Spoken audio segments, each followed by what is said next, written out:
یہ کیا ہوا، کیا ہے؟ گرفتار ہوئے ہیں یا نہیں گرفتار ہوئے ہیں؟ دیکھیں جی، میں فردوس عاشق امان صاحبہ کی پریس کانفرنس سن رہا تھا. انہوں نے کہا کہ ان کو گرفتار نہیں کیا گیا، وہ زبردستی گاڑی میں بیٹھ گئے. اس حد تک تو قابل فہم بات ہے، لیکن وہ گاڑی میں بیٹھ کے پولیس والے ان کو تھانے کیوں لے گئے؟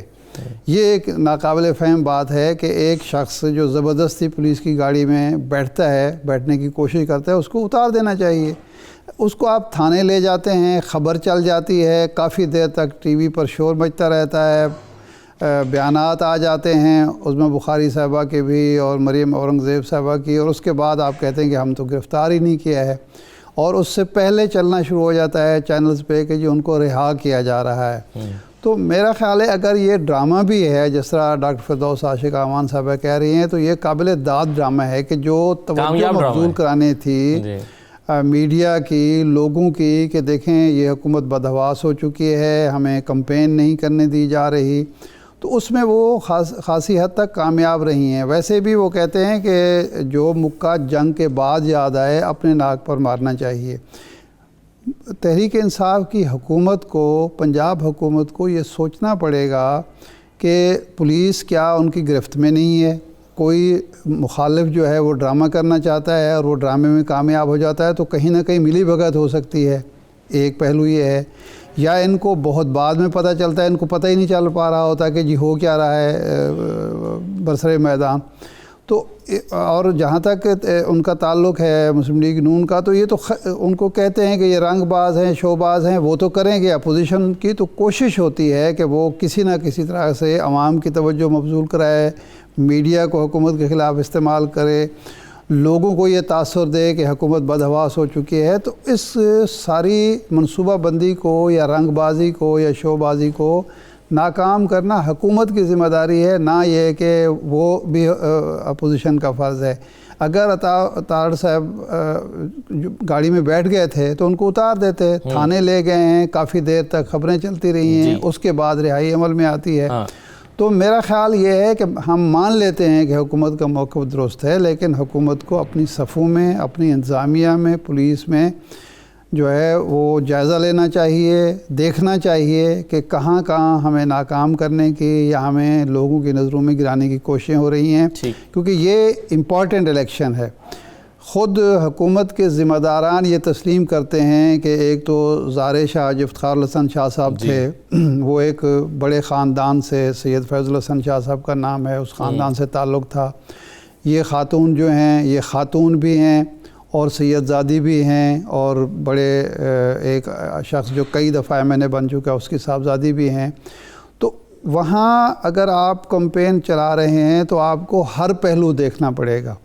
اور الیکشن جیتنے کے لیے، کیونکہ اگر آپ الیکشن ہارتے ہیں تو ایک تاثر یہ جائے گا، کیونکہ برسر زمین جو صورتحال ہوتی ہے وہ الگ ہوتی ہے، لیکن پبلک میں یہ تاثر جائے گا کہ مسلم لیگ نون جو ہے آج بھی سینٹرل پنجاب میں مضبوط پارٹی ہے، اور PTI 2.5 سال میں اس کا زور توڑ نہیں سکی.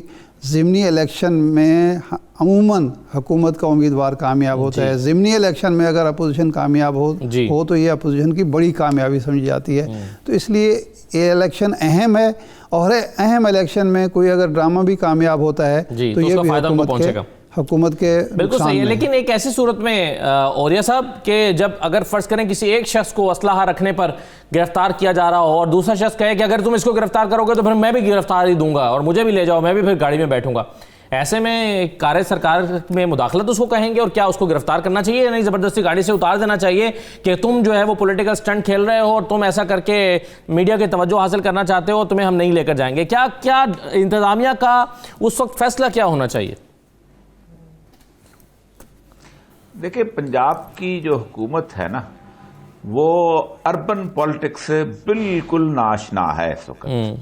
اربن پالیٹکس کے جو کہتے ہیں چیزیں ہی بالکل اور ہوتی ہیں. تو بزدار صاحب اپنے سنگڑ کے علاقے میں اس علاقے کو جانتے ہوں گے ٹرائبل پالیٹکس کیا چیز ہے، لیکن ان کو اندازہ نہیں ہے کہ بہت ساری چیزیں ایسی ہوتی ہیں جو الیکشن کمپین کے وقت نظر انداز کر دی جاتی ہیں، اور جب الیکشن گزر جاتا ہے تو اس وقت ان پہ عمل درآمد کیا جاتا ہے. اگر کوئی اسلحہ آپ کو نظر بھی آیا ہوتا ہے, کچھ کیا بھی ہوتا ہے, تو الیکشن کی فضا جو ہے اس کے اندر اگر آپ حکومت میں ہیں, اگر آپ کوئی ایسا ایکشن لیتے ہیں, تو اس کا مطلب یہ ہے کہ آپ اپنے تو بہت سارے ووٹ آپ کاٹ لیں گے, اس کے حق میں آپ ووٹ ڈلوانا شروع ہو جائیں اربن ایریا کے اندر. اگر رورل ایریا ہو وہاں آپ یہ حرکت کریں تو ظاہر بات ہے آپ کی اتھارٹی اور ریٹ اسٹیبلش ہوتی ہے, لوگ کہتے ہیں کیا بات ہے, بلے بلے شیر دا بچہ. ٹھیک, اصل مسئلہ یہ ہوا ہے کہ پنجاب میں پہلی دفعہ ایک ایسی لیڈرشپ آئی ہے کہ جو مین اربن پالیٹکس اور مین اربن کی جسے کہتے ہیں نا سٹائل جسے ہوتا ہے چیزوں کا, لوگوں کو ساتھ ملانے کا اور اس طرح کا, مطلب اس سے بالکل نہ آشنا ہے. یہاں تو ہوتا یہ ہے کہ بندہ جاتا ہے اور وہ کہتا ہے کہ میں جناب جھگڑنے لگا ہوں, 4 فوٹوگرافر ساتھ ہوتے ہیں, جیسے ہی میں اپنا قمیض پھاڑوں اور پولیس اوپر ہو تصویر بنا دینا. اور ایسا بہت سارا, لیکن ہمارے ایک بہت محترمہ ہوتی تھیں, بہت زبردست قسم کی لیڈر ہوتی تھیں, ہیومن رائٹس کی بہت زبردست, ان کا سٹائل یہی ہوتا تھا کہ وہ تیاری کر کے جاتی تھی کہ کیسے انہوں نے پولیس کے سامنے آنا ہے اور کیسے پولیس نے ان کی طرف لاٹھی اٹھانی ہے, اور اس کے بعد شیر کی بچی کی تصویر آ جانی ہے, اور صبح جناب انہوں نے کہنا کیا بات ہے, انہوں نے کتنی بڑی جدوجہد کی ہے. یہ ٹیکٹس ہیں, ان ٹیکٹس سے ناشنا ہے اس وقت کی جو پنجاب کی لیڈرشپ ہے اوپر ہیلمٹ افیئر میں بیٹھی ہوئی, اور ان کو یہ پالیٹکس ہے. آپ پالیٹکس کے میدان میں اترے ہیں, آپ کو نماز جمعہ پڑھانے تو یہاں نہیں آئے ہیں. ٹھیک ہے, آپ تو اگر آپ یہی کام کرنا ہے تو آپ ٹرائبل پالیٹکس کے ساتھ, یہ ہے مسئلہ اصل. رائٹ سر, چلیں میں باسی صاحب کا موقع لے لوں. بھائی صاحب ذرا کنفیوژن تو ختم کر دیں, گرفتار ہوئے, گرفتار ہو کر رہا ہوئے, یا گرفتار ہوئے ہی نہیں, یا وہ زبردستی گاڑی میں بیٹھ گئے, کیا ہوا تھا ابھی آپ کے علم میں آیا ہے معاملہ؟ جی, پنجاب حکومت کی طرف سے تو یہ بڑا واضح آیا کہ ان کو گرفتار نہیں کیا, ویسے وہ سیاسی سٹنٹ کھیل رہے تھے اور زبردستی گاڑی میں بیٹھے, اور اس لیے نہ گرفتار ہوئے اور نہ رہا ہوئے. وہ آزاد تھے, آزاد ہیں. باقی تو ایسے ہی آپ کو پتا ہے سیاست ہے, الیکشن ہے, اپنے آپ کو خبروں میں اچھالنے کے لیے اور ہائی لائٹ ہونے کے لیے. لیکن ابھی ارشاد صاحب کا موقف تھا کہ ایک شخص اگر زبردستی گاڑی میں بیٹھ بھی گیا ہے تاکہ وہ سیاسی فائدہ حاصل کر سکے, تو آپ اس کو تھانے کیوں لے گئے؟ دیکھیں نا, اب یہ تو پولیس کا اپنا کام ہے, کوئی سیاسی ڈیسیژن تو ہے نہیں. پولیس کی اگر گاڑی میں کوئی زبردستی بیٹھے گا, پولیس اپنی ریٹ تو سمجھتی ہے کہ اگر وہ چیلنج کرتے ہیں تو پولیس والے بھی, ان کا ایک انداز ہے, ایک سٹائل ہے جو ٹریڈیشنل ہے, وہ اس بات کو پسند نہیں کرتے. ادروائز کہ جی تھانے میں جا کے بات کر لیتے ہیں. لیکن ابھی ارشاد صاحب کا موقف تھا کہ ایک شخص اگر زبردستی گاڑی میں بیٹھ بھی گیا ہے تاکہ وہ سیاسی فائدہ حاصل کر سکے, تو آپ اس کو تھانے کیوں لے گئے؟ دیکھیں نا, اب یہ تو پولیس کا اپنا کام ہے, کوئی سیاسی ڈیسیژن تو ہے نہیں. پولیس کی اگر گاڑی میں کوئی زبردستی بیٹھے گا, پولیس اپنی ریٹ تو سمجھتی ہے کہ اگر وہ چیلنج کرتے ہیں تو پولیس والے بھی, ان کا ایک انداز ہے, ایک سٹائل ہے جو ٹریڈیشنل ہے, وہ اس بات کو پسند نہیں کرتے. ادروائز کہ جی تھانے میں جا کے بات کر لیتے ہیں. تو میرا نہیں خیال کہ کوئی اس سے کوئی انسانی حقوق کی بہت بڑی تقریر کی یا بہت بڑے کوئی سیاسی پابندیوں کی کوئی بات بندہ کر سکتا ہے. سب کو پتا ہے کہ یہ چیزیں بڑی نارمل ہیں. اگر پاکستانی ادارے میں کوئی گیا ہے اور تھانے سے ہو کے آ گیا تو کیا فرق پڑ گیا, کون سے سیاسی کارکن کے لیے کوئی یہ بہت بڑی کوئی ظلم ہو گیا. یہ تو ایسے ہی ایک they are trying to create an issue from nowhere. ٹھیک ہے.